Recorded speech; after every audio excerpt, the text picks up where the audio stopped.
전능하신 하나님 아버지, 우리가 주님의 음성을 듣기 원합니다. 성령께서 우리의 마음을 감동감화 시켜주시고 말씀을 통해서 주님을 깊이 만나고 주의 뜻을 깨닫고 우리의 심령이 새로워지며 주의 뜻 위에 견고히 세워지는 역사가 있게 하여 주옵소서. 하나님 아버지, 우리 하늘 제자 교회 강단을 통해서 생명수샘이 터져서 생수가 폭포소같이 넘치게 하시고 이 물에 접촉되는 자마다 생명과 구원을 얻고 치유와 회복을 맛보며 변화와 성장을 경험하는 역사가 있게 하여 주옵소서. 예수님의 이름으로 기도드립니다. 아멘.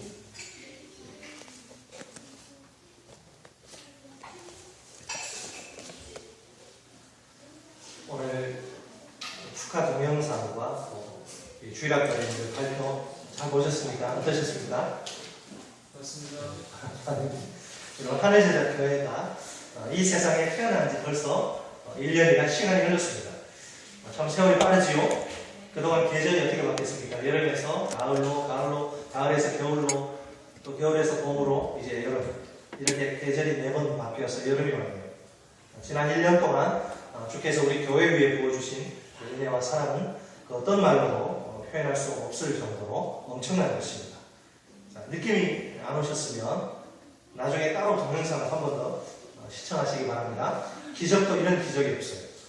솔직히 말씀드리자면 우리가 한 일은 아무것도 없습니다. 처음부터 이제까지 하나님이 다 하셨습니다. 여호와 임마누엘 하나님, 여호와 니시, 여호와 삼마, 여호와 이레. 여러분, 그러므로 모든 영광은 하나님 한 분만이 홀로 받으셔야 마땅합니다. 이제는 또 다른 기적을 꿈꾸어야 할 시간입니다. 그것은 첫째로 성경적인 교회를 만드는 꿈입니다. 주님이 그렇다고 하시면 그런 줄 알고 주님이 아니라고 하시면 아닌 줄 아는 교회가 되는 꿈 말입니다. 둘째로 신약 교회의 본질을 회복하는 꿈입니다. 사도행전적인 성령의 역사가 충만한 교회가 되는 꿈 말입니다. 셋째로 우리 주님의 소원을 속 시원하게 풀어드리는 꿈입니다. 영혼을 구원하여 제자 삼아 하나님의 나라를 이루는 꿈 말입니다. 이 꿈을 위해 우리가 붙들어야 할 것은 가정교회입니다. 여러분, 원래 이 세상에 처음으로 존재한 교회들은 전부 다 가정교회였습니다. 따로 건물이 없었습니다. 1세기, 적어도 1세기 그리스도인들은 가정교회 이외의 다른 형태의 교회는 전혀 알지 못했습니다. 그들에게 교회는 삶의 일부가 아니라 전부였어요.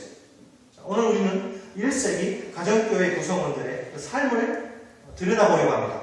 우리보다 앞서서 가정교회를 섬겼던 선배들의 그 삶은 후배들인 우리에게 강력한 도전을 던져줍니다. 비록 소수의 못 배운 초라한 무리에 불과하지만 그들의 삶은 세상을 뒤흔들 만한 폭발적인 것입니다.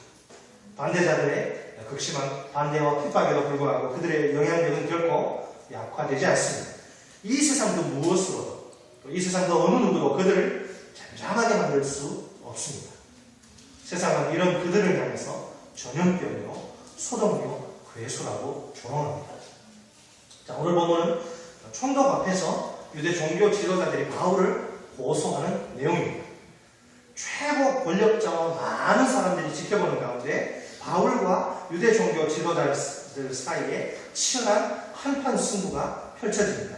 피고 바울을 공격하기 위해서 원고 측에서 준비한 공격수는 더둘로란 인물이에요. 그는 유대 종교 지도자들의 법정 대변인입니다. 아주 논리적이고 능숙한 논법으로 무장된 인물입니다. 로마법은 물론이고 유대인들의 종교 법률에도 정통한 그런 사람입니다. 한마디로 말해서 그는 탁월하고 유능한 당대 최고의 변호사입니다. 역시 프로답게 그의 고소 내용은 아주 명쾌합니다. 고소는 크게 세 부분으로 구성되어 있습니다. 첫째 부분은 서론부로서 2절 하반절에서 4절까지입니다. 그 내용은 총독의 덥스러운 치세에 대한 격찬입니다. 둘째 부분은 본론부로서 5절에서 6절까지인데요. 그 내용은 바울의 유죄 입증입니다. 셋째 부분은 결론부로서 7절에서 8절까지입니다. 그 내용은 고소에 대한 검증 촉구입니다. 자, 먼저 서론부를 한번 보실까요? 자, 더둘로가 지금 뭘 이야기합니까? 총독 벨릭스의 바르고 좋은 정치 그리고 개혁 덕분에 지금 유대인들이 평안과 안정을 누리고 있다는 사실을 지적하면서 감사의 뜻을 전합니다. 그의 말은 유능한 총독이 유대 백성들을 지혜롭게 다스린 결과 오늘의 평안과 번영이 임하게 되었다고 인정하는 것처럼 보입니다.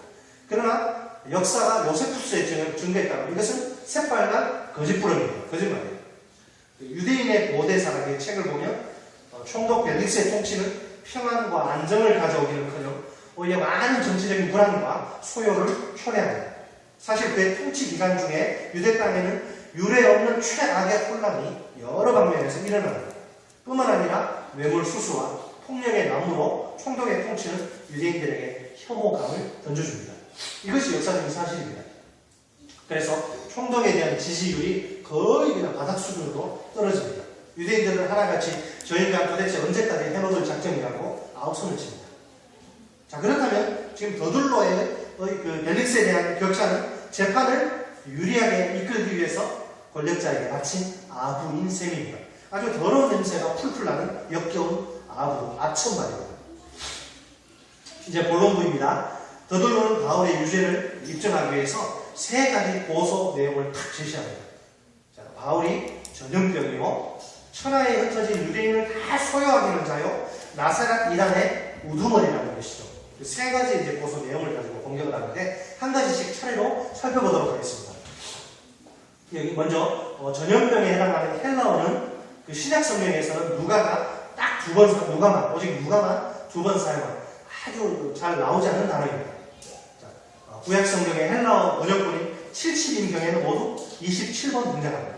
자, 70인경에서는 이 단어가 불량배, 양아치, 지옥에 들어갈 사람, 포악한 자들을 가리킬 때 주로 사용됩니다. 그러니까 지금 더둘로는 이 단어를 통해서 바울이 얼마나 백성들의 생존과 안정을 파괴하는 몹쓸 인간인지를 밝히고 싶어 합니다. 마치 세상에 퍼져서 수많은 무고한 사람들의 목숨을 빼앗아가는 지독한 전염병처럼 바울은 백성들의 평안을 무너뜨리는 해로운 존재라는 것입니다. 본문에서 이 단어는 더둘로의 주장대로 바울이야말로 벨릭스의 바르고 좋은 정치 때문에 유대인들이 누리고 있는 이 평안을 해치는 못된 자라는 사실을 나타냅니다. 그러니까 바울과 같은 자가 살아있는 한 이 땅에 진정한 평안과 안정이 있을 수 없다는 말이죠. 자, 그렇다면 마땅히 바울은 제거되어야만 한다는 논리가 성립됩니다. 살려둬서는 안 되는 그런 종자라는 것이죠. 자, 여기서 우리는 그 전염병의 무서운 파괴력에 대해서 한번 생각해 봐야 합니다. BC 430년 그 아테네에 번진 악성 전염병은 질병이 인류 역사에 엄청난 큰 영향을 미친 두드러진 신뢰입니다. 여러분, BC 5세기 초에 아테네는 전성기에 아주 절정을 부과합니다.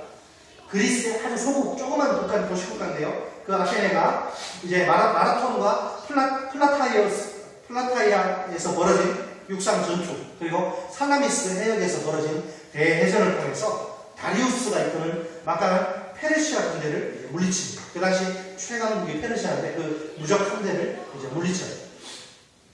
그리고 BC 462년에는 페리클레스의 강력한 치세가 시작됩니다. 그러나 아테네의 황금시대는 BC 431년 아테네와 스파르타 사이에 벌어진 펠로폰네소스 전쟁을 계기로 이제 막을 내립니다. 무엇보다도 전쟁의 그 소용돌이 가운데 아테네를 강타한 악성 전염병은 아테네의 몰락을 앞당기는데 큰 역할을 합니다. 그 병 때문에 최소한 아테네 인구의 약 3분의 1이 목숨을 잃습니다. 최대 3분의 2까지 보는 학자들도 있어요. 악성 전염병 때문에 그 시민들의 도덕의식이 아주 땅에 떨어지는 치명적인 결과가 초래됩니다. 로마의 역사가 투키디데스는 그 당시의 사회상을 이렇게 기록합니다. 신들과 법률에 대한 두려움, 그들의 악행을 저지하지 못했다. 아테네 사람들은 모든 사람이 무차별적으로 쓰러져 죽는 광경을 보았기 때문에 자신들이 신들을 공경하든 하지 않든 결과는 마찬가지일 것이라고 여겨 신들을 전혀 두려워하지 않았다. 어차피 자신들은 곧 죽을 것이라 생각했기 때문에 범죄를 저지른다 해도 재판에 회부될 일 같은 것은 없으리라 여겼다. 악성 전염병이 어느 정도 가라앉은 듯하다 페리클레스는 스파르타 군이 장악하고 있는 포티다리아를 점령하기 위해서 막강한 함대를 파견합니다. 그러나 그 함대는 목적지까지 가지도 못해요. 왜? 함대 전체에 악성 전염병이 심하게 도는 바람에 부득이 아테네로 돌아와야 했기 때문입니다. 페리클레스가 친 함대를 거느리고 에피다우로스에 갔을 때에도 악성 전염병이 그의 부하들뿐만 아니라 그들과 접촉한 모든 사람을 쓰러뜨렸기 때문에 비슷한 재앙이 일어납니다. 페리클레스 자신도 이 악성 전염병 때문에 죽음을 맞이합니다. 결국 27년 동안 지루하게 계속된 그 전쟁은 아테네 패배로 끝납니다. 또 한 가지 주목해야 할 무서운 전염병이 있습니다. 인류 역사에. 그것은 유럽 역사에 가장 혹독한 타격을 미친 전염병입니다. 흑사병으로 널리 알려진 패스트. 패스트가 1348년에서 1666년 사이에 유럽에서 맹렬한 기세를 떨칩니다. 제노바에서 시작된 패스트는 유럽의 서쪽과 북쪽으로 거대한 반원을 그리면서 번져나갑니다. 즉 이탈리아에서 프랑스, 다시 독일과 스칸디나비아 반도로, 그리고 1352년에는 러시아 모스크바로 이제 그 세력을 확장해 나갑니다. 그것은 실로 상상조차 하기 힘든 엄청난 끔찍한 불행을 불러일으킵니다. 역사가들이 이제 추정하는 패스트로 대략 2,400만 명 정도가 사망했을 것이라 추정합니다. 그 수는 그 당시 유럽과 서아시아 인구의 4분의 1에 해당합니다. 4분의 1이 한 가지 전염병으로 몰살당합니다. 자, 이제 성경으로 돌아왔습니다. 자, 그렇다면 왜 바울의 적대자들은 바울을 공격하기 위해서 이 전염병이라는 말을 사용합니다? 전염병과 바울을 통해 증거된 복음사에는 공통점이 있기 때문입니다. 그것은 아무도 막을 수 없는 무서운 전염성입니다. 상상을 초월할 정도로 엄청나게 빠른 속도를 자라가는 전염성 말입니다. 전염병과 복음 앞에 사람들은 속수무책일 수밖에 없습니다. 일단 한번 제대로 노출되기만 하면 반드시 그 영향력의 포로가 되고 맙니다. 아무리 발버둥을 쳐도 도저히 빠져나갈 수가 없습니다. 단지 한 가지 차이가 있다면 전염병이 사람들을 죽음의 구렁텅이에 빠뜨리는 치명적으로 해로운 것인데 비해 복음은 사람들을 영원한 생명으로 인도하는 인생 최대의 유익이라는 것입니다. 이제 바울에 대한 더둘로의 두 번째 보소 내용을 살펴보겠습니다. 그것은 천하에 흩어진 유대인을 다 소유하게 하는 자입니다. 자, 겉으로 볼 때 종교적인 문제 같지만 사실은 정치적인 문제입니다. 소유에 해당하는 이 헬라어 단어는 폭도 혹은 과격한 무리들이 일으킨 소동을 지칭할 때 사용됩니다. 자, 이런 소동을 주동하거나 일으킨 자는 로마 당국에 의해서 중벌을 받게 됩니다. 심지어는 사형까지도 받을 수 있습니다. 그러니까 바울은 중형에 처해야 마땅한 정치적으로 심각한 범죄자라는 말입니다. 여기에 무슨 수를 써서라도 바울을 깊이 또 제거하려는 유대 종교 지도자들의 악한 뜻이 분명히 드러나 있습니다. 사실 이 보소 내용도 복음의 전염성과 뗄 수 없는 관계를 가지고 있습니다. 바울을 통해 증거된 복음이 하도 강력하게 무서운 속도로 전염되니까 불신자들이 견딜 수가 없는데 오죽하면 폭도나 과격한 무리들이 일으킨 소동이라고 비방하겠습니다. 그들의 눈에는 이것이 당장이라도 중단시켜야 할 불법적인 행동으로 보인 따름입니다. 도저히 여러분 복음을 견딜 수 없는 세상입니다. 자, 바울의 그 전도 여행 가운데 일어난 일들을 한번 생각해 보십시오. 여기에는 복음의 전염성 때문에 발생한 복음의 확산, 그것을 견디지 못하는 유대인들의 그 세상의 모습이 잘 드러나 있습니다. 1차 전도 여행 때 비시디아 안디옥에서는 이방인들이 복음을 듣고 기뻐하여 하나님의 말씀을 찬송합니다. 영생을 주시기로 작정된 자는 다 예수님을 믿어요. 그래서 주의 말씀이 그 지방에 두루 퍼집니다. 얼마나 기쁘고 감사한 일입니다. 그런데 유대인들이 경건한 대부인들과 그 성내 유력자들, 유지들을 선동을 해서 바울과 바나바를 핍박해서 그 지경에서 쫓아냅니다. 이고니온 지방에서는 두 사도가 유대인의 회당에 들어가서 복음을 증거합니다. 그 결과 유다와 헬라의 허다한 무리가 믿게 되죠. 그러나 순종하지 않는 유대인들이 이방인들의 마음을 막 선동해서 형제들에게 악한 감정을, 못된 감정을 품게 합니다. 그럼에도 불구하고 바울과 바나바는 그것에 오래 머물면서 주를 힘입어 담대히 말씀을 선포합니다. 주께서 저희 손으로 표적과 기사를 행하게 하십니다. 그러자 그 성내 무리가 유대인들을 돕는 자들과 두 사도들을 돕는 자들로 이렇게 나뉩니다. 루스드라에서는 두 사도가 발을 쓰지 못하는 한 사람을 발견해요. 그 사람은 나면서 걷지 못하게 되어 걸어본 적이 한 번도 없는 자예요. 바울이 그를 예수의 능력으로 거짓말처럼 고쳐줍니다. 그러자 안디옥과 이고니움으로부터 바울을 쫓아온 유대인들이 무리를 막 충동질해서 돌로 바울을 찍어서 이제 죽은 줄로 알고 성 밖으로 질질 끌어내버립니다. 2차 전도 여행 때 데살로니가에서는 바울이 주 예수 그리스도의 십자가의 죽으심과 부활을 증거합니다. 그러자 경건한 헬라인의 큰 무리와 적지 않은 귀부인이 권함을 받고 바울과 신하를 따릅니다. 반면에 유대인들은 시기하여 시장의 깡패들을 동원해서 때를 지어 성을 소동하게 합니다. 3차 전도여행 때 에베소에서는 바울이 회당에 들어가 석 달 동안 담대히 하나님 나라에 대해 강론하며 고민합니다. 그때 어떤 사람들은 마음이 굳어 순종하지 않고 무리 앞에서 비방합니다. 예루살렘에서는 아시아로부터 온 유대인들이 성전에서 바울을 보고 모든 무리들을 충동하여 이렇게 외칩니다. 이 사람은 각처에서 우리 백성과 율법과 이곳을 비방하여 모든 사람을 가르치는 자인데 또한 헬라인을 데리고 성전에 들어가서 이 거룩한 곳을 더럽혔다. 그러자 온 성이 소동하여 백성이 달려와 모여 바울을 잡아 성전 밖으로 끌고 나갑니다. 그들이 바울을 막 죽이려고 할 때 온 예루살렘이 요란하다는 소문이 군대의 천부장에게 들립니다. 그래서 천부장은 군대를 동원하여 유대인들의 손에서 바울을 구출합니다. 천부장이 이제 소집한 공회 앞에 서서 바울이 이제 자기 변호를 한 다음 날 유대인들이 무리를 지어서 이렇게 맹세합니다. 내가 바울을 죽이기 전에는 먹지도 않고 마시지도 않겠다. 40년. 내가 바울 저놈을 때려 죽이기 전에는 내가 먹을 수도 없고 마실 수도 없다. 자, 그들은 바울을 더 조사한다는 명분으로 바울을 산헤드린 공회로 보내달라고 천부장에게 요청하자 결의합니다. 그들의 음모는 바울이 오는 길에 내보겠다가 기스베스들을 죽여버리게 되었습니다. 자, 여러분 이 모든 일들을 한번 생각해 보십시오. 도대체 바울이 나쁜 짓을 한 게 아니잖아요. 죄 지은 것이 아니잖아요. 복음을 전했는데 왜 이렇게 사람들이 견디지 못하고 바울을 못 죽여서 이렇게 안달입니까? 이것이 바로 바울을 통해서 증거된 복음의 강력한 전염성 때문에 빚어진 결과입니다. 이렇게 바울의 발걸음이 닿는 곳곳마다 예외 없이 큰 소동이 일어나요. 세상이 아주 견딜 수 없어. 결국 유대 종교 지도자들은 바울을 향해서 천하에 흩어진 유대인들을 다 소유하게 하는 자라고 고소합니다.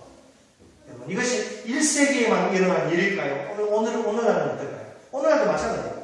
20세기에 여러분, 20세기 복음의 불모지가 많이 있었는데 그 중에 대표적인 중국 땅에서 일어난 복음의 생생한 역사를 보십시오. 중국 가정교회 신임연합회장인 수용저가 이렇게 말합니다. 주 예수 그리스도의 복음은 1000년 이상 중국 땅에 두루 영향을 미쳐왔다. 그 과정에서 복음은 많은 부침을 겪었고 승리와 시련이 있었다. 1949년 하나님의 사람들에 대한 박해가 시작되었고 이후 교회들은 온갖 다양한 공격에 시달리게 되었다. 중국 정부는 1958년까지 모든 교회의 문을 닫아 덜어버렸다. 마오쩌둥의 부인 장칭은 모든 외국 방문객들에게 중국의 기독교는 이미 죽어서 장사를 지냈기 때문에 박물관에 역사 전시시대나 가야 볼 수 있다고 주장했다. 1970년대에 중국을 방문한 미국의 기독교 대표단은 그곳에 단 한 명의 그리스도인도 남아있지 않다고 보고해요. 중국의 교회는 적어도 외견상으로는 죽은 모습입니다. 아무도 감히 예수는 주라고 선포할 수 없었다. 교회는 위로부터 아래까지 완전히 찢겨져서 어느 모로 보나 죽은 것이 분명해요. 이것이 1958년 공산정권은 기독교를 말살해가지고 다 죽여버리고 교회 다 불태우고 목사들 다 죽여버리고. 그러면 지금 어때요? 중국에. 지금 여러분 중국의 교회 성도수가 얼마나 되는지 아십니까? 세계 최대예요. 1억 2천만 명. 불과 40년 만에 이런 말도 안 되는 역사가 일어납니다. 이런 아주 거대한 세력으로 성장하는 것입니다. 한 명도 없었는데 40년 만에 1억 2천 명이 예수를 주라고 고백하고 우리처럼 이렇게 하나님을 예배하고 하나님을 찾아가고 이게 말이 됩니까 이게? 복음의 확산을 불러일으킨 복음의 전염성이 정말 놀랍지 않습니까? 공산당 일당 독재 권력의 서슬 싶어는 철권 통치도 어쩔 수 없습니다. 그토록 무지막지하게 길을 쓰고 복음의 확산을 막으려 했지만 결과는 완벽한 실패, 복음의 완전한 승리, 예수의 승리입니다. 여러분, 자 그러면 여기서 한 가지 우리가 질문을 할 수 있어요. 복음이 이토록 놀라운 전염성을 가지고 있는 이유가 무엇인가 하는 거죠. 왜 그럴까요? 그것은 복음 자체가 바로 전능하신 하나님의 능력이기 때문입니다. 지금 이 순간도 살아계셔서 친히 역사하시는 하나님의 그 놀라운 능력 말입니다. 사도 바울의 당당한 외침이 무엇입니까? 너희 그 로마 권력자 너희 자식, 속된 말로 너희 새끼 막 하면서 다시는 예수 이름으로 복음 전하면 때려 죽여버리겠다. 쥐도새가 뭐예요? 죽여버리겠다. 바울이 콧방구 느끼면서 한 말이 있습니다. 오늘 우리 본문은 책갈피에 놓으시고 로마서 1장을 보십시오. 사도행전 뒤에 보시면 로마서 바로 나옵니다. 1장 16절 말씀 우리 같이 한 목소리 읽겠습니다. 로마서 1장 16절 말씀.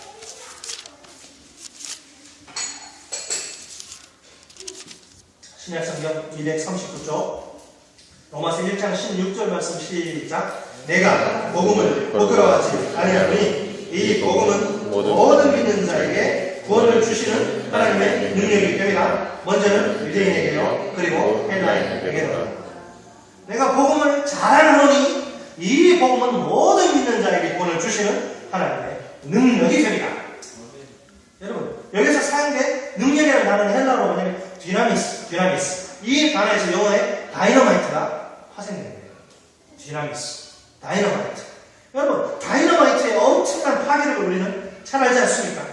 한번 터지기만 하면 모든 것을 완전히 잿더미로 만들어버리는 그 파괴력은 공포의 계산에 낼 수 없습니다. 아무리 덩치가 큰 고층 빌딩이라도 다이너마이트를 감아다가 터뜨리면 불과 몇 분이 아니라 몇 초 만에 깨끗이 사라져요. 아무것도 없어요. 자기는 다이너마이트가 터져도 끄떡끄떡하고 나는 한번 터져봐야 내 앞에서 큰 소리 칠 수 있는 사람 이 세상에 단 한 명도 없습니다. 바울이 말합니다. 복음이 다이너마이트와 같다는 것입니다. 자 그러면 과연 복음이 무엇이냐? 간단하게 복음을 이렇게 핵심적으로 설명할 기회가 많지 않은데요. 복음이 뭐예요? 복음은 말 그대로 기쁜 소식이죠. 영어로는 뭐예요? Good News. 하나님의 아들 예수 그리스도가 우리 죄인들을 구원하시기 위해 이 땅에 오셔서 십자가에 못 박혀 죽으시고 부활 승천하셨다는 복된 소식입니다. 먼저 복음은 한 가지 진리를 전제하고서 출발합니다. 아담과 하와의 후손인 첫 인류는 태어날 때부터 죄인이라는 진리만 합니다.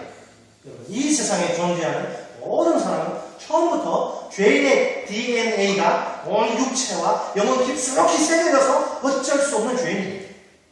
로마서 3장 23절 말씀이죠.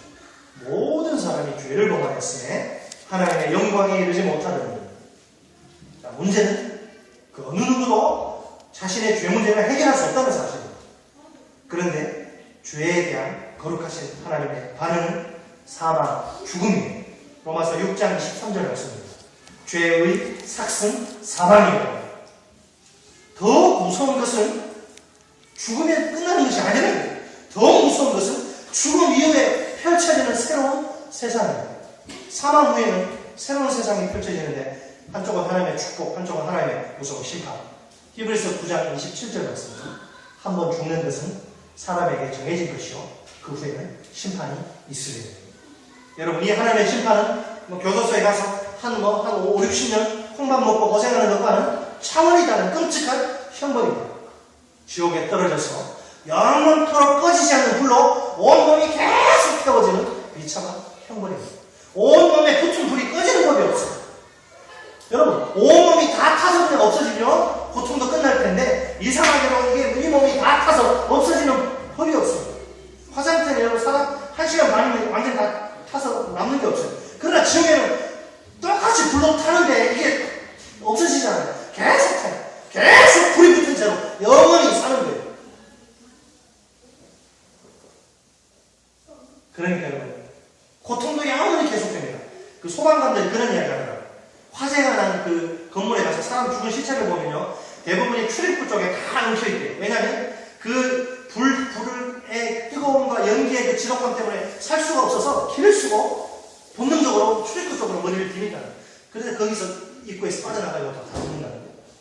그렇게 불이라는 게 고통스러운데 그 불이 영원히 계속 내 몸에 붙어가지고 옆에서 생각해 내 몸에 불이 붙어가지고 이 몸이 다 없어지면 나도 죽으면 끝날 텐데 계속 타네 계속. 심지어 고통을 견딜 수 없어서 차라리 죽어버리는 게 낫겠다고 생각할 정도예요. 자살을 시도해도 소용없어요. 성공률 제로, 실패 100%. 지옥에서 그러고 마음대로 죽을 수도 없어요. 속된 말로 미치고 환장을 돌아버릴 지경이에요. 잠깐 동안도 쉬지 못하고 영원한 고통 속에서 영원히 계속 사는 것. 이것이 지옥의 형벌입니다. 누구든지 자기 죄 문제를 해결하지 못하면 하나님의 지옥 형벌을 피할 길이 없죠. 그런데 여기에 우리 죄인들을 향한 놀라운 하나님의 러브 스토리가 있습니다. 요한복음 3장 16절 말씀. 하나님이 세상을 이처럼 사랑하사 독생자를 주셨으니 이는 그를 믿는 자마다 멸망하지 않고 영생을 얻게 하려 하십니다. 주일학교 때 이 노래 배운 노래를요 제가 계속 잊지 않고 이 노래 늘 불렀었는데 교회는 안 나갔지만 하나님이 세상을 이처럼 사랑하사 독생자를 주셨으니 이는 저를 믿는 자마다 멸망하지 않고 영생을 얻으리로다. 영생을 얻으리로다. 로마서 5장 8절 말씀이죠. 우리가 아직 죄인 되었을 때에 그리스도께서 우리를 위하여 죽으심으로 하나님께서 우리에 대한 자기의 사랑을 확증하셨느니라. 하나님이 우리 죄인들을 사랑하셔서 우리를 위해서 구원의 길을 활짝 열어놓으십니다. 하나밖에 없는 자기 아들 예수 그리스도를 이 세상에 보내신 것입니다. 예수 그리스도는 우리를 위해 우리 때문에 우리 대신 우리 죄를 몽땅 다 뒤집어 쓰시고 십자가에 못 박혀 죽으십니다.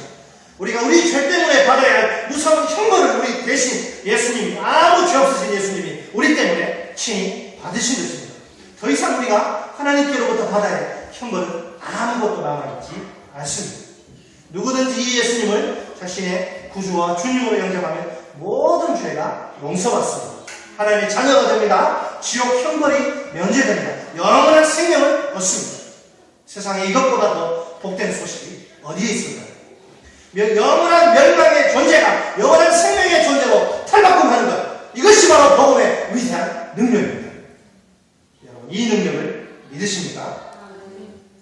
정말 안타깝게도 오늘 이 시대는 복음이 그 파괴력을 거의 상실한 시대입니다. 복음 자체에 문제가 있어서가 아닙니다. 복음은 언제나 복음이죠. 사도 바울 시대에 증거된 복음과 오늘 우리 시대의 복음은 동일합니다.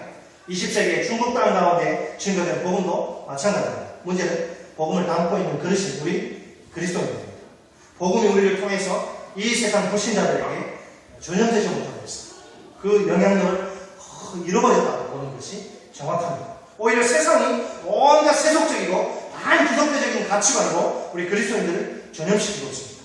그래서 자기도 모르는 사이에 서서히 하나님 자녀로서의 모습을 잃어버리고 세상을 닮아가고 있습니다. 세상이 뭐 동성애를 아름답게 묘사하고 그럴 수도 있지. 성적 취향이 다를 수 있지. 나는 커피는 나는 오직 아메리칸 스타일 아메리카노를 나는 먹는데 꼭 남자 여자 사랑하는 법이 있나? 남자가 남자 사랑할 수도 있고 결혼할 수도 있는 거지. 그러면서 그런 게 그럴 수 있겠구나. 능력 있으면 결혼 안 하고 살아도 되는구나. 성경에서 분명히 결혼하라고 했는데 그런 세상의 가치관 물든. 어찌 보면 여러분 이것은 정말 당연한 거예요. 왜 그렇습니까? 여러분 우리가 분명히 기억해야 될 것은 우리가 세상에 복음을 전염시키지 못하면 세상이 자신의 것을 우리를 전염시킨다는 거예요. 우리는 항상 수세적인 입장을 취하는 데 아주 익숙해져 있어요. 어떻게 하면 내가 이 더러운 세상, 이 악하고 음란하고 폐악한 세상에 물들지 않고 내 자신을 지킬 수 있을까 고민합니다. 개인의 경건 유지가 큰 과제입니다. 사실 그것조차 벅차요. 물론 이것이 잘못된 일은 아니죠. 그리스도인으로서 꼭 그렇게 자기를 거룩하게 지켜야죠. 문제는 이렇게 하도 수세적인 입장에 깊이 빠져있다 보니까 공세적인 입장에 있어서 불신 영혼들에게 복음을 전염시킬 생각은 아예 하지 못한다는 사실입니다. 여러분 불신 영혼들을 전염시키지 못하는 무기력한 복음은 더 이상 복음이 아닙니다. 세상을 향해서 복음의 전염성을 전혀 드러내지 못하는 그리스도인, 더 이상 온전한 그리스도인이 아닙니다. 대학생들이 그런 학생이 있습니다.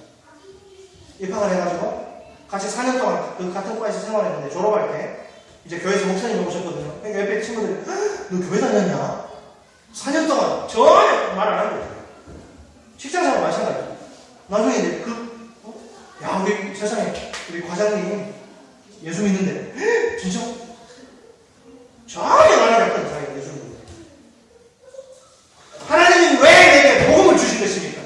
나 혼자 혹은 우리 가족만 예수 믿어서 죄사함과 구원의 축복을 누리게 하기 위해서입니까? 아니죠. 내가 축복의 통로가 되었어.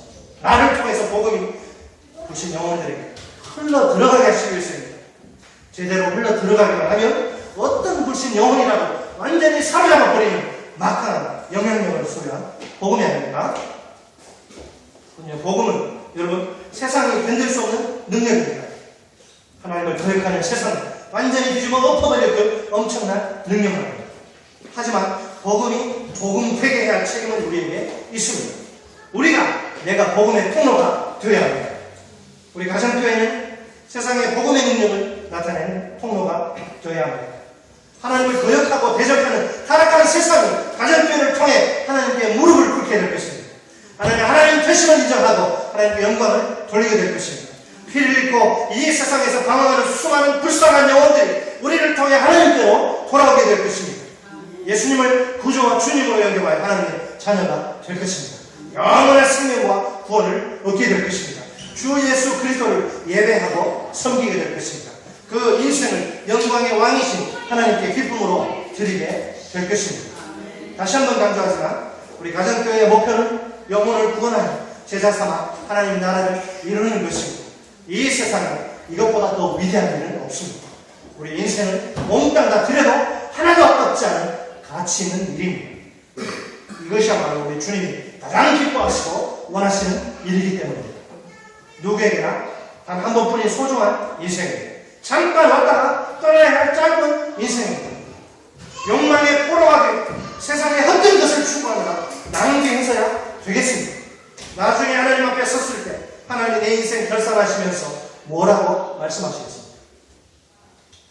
목장 모임과 삶 공부와 주일 연합 목장 예배를 통해서 우리가 먼저 복음의 능력을 경험해야 합니다. 우리 속에 복음의 능력이 살아 역사해야 합니다.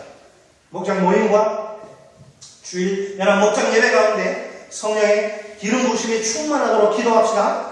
성령께서 우리들 한 사람 한 사람의 영혼 깊은 곳을 만져주시는, 터치해 주시는 은혜를 경험하도록 기도합시다. 우리 속에 치유와 회복의 역사, 변화와 성장의 역사가 부르듯 일어나도록 기도합시다. 삶 공부를 통해 하나님을 알아가는 지식이 더 자라가도록 기도합시다. 우리 인격이 변화되어 예수님을 더욱 닮아가도록 우리가 작은 예수가 되도록 기도합시다. 우리 하늘제자교회를 통해 우리를 통해 더욱 멋지게 가신 하나님을 기대합니다. 우리 속에 살아 역사하는 세상이 견딜 수 없는 복음으로 세상을 구원하신 하나님을 찬양합니다. 같이 기도하시겠습니다. 살아계신 하나님 아버지, 영혼을 구원하여 제자삼 하나님 나라를 이루는 그 하나님의 소원을 속 시원하게 풀어드리는 우리 교회와 우리 형제 자매들이 될 수 있도록 인도해 주옵소서. 우리 속에 복음의 능력이 살아 역사할 수 있도록 도와주시고 그 복음의 능력을 불신 영혼들에게 전염시키는 우리가 될 수 있도록 도와주옵소서. 예수님의 이름으로 기도드립니다. 우리 다같이 힘차게 찬송 185장 하나님 앞에 올리시겠습니다.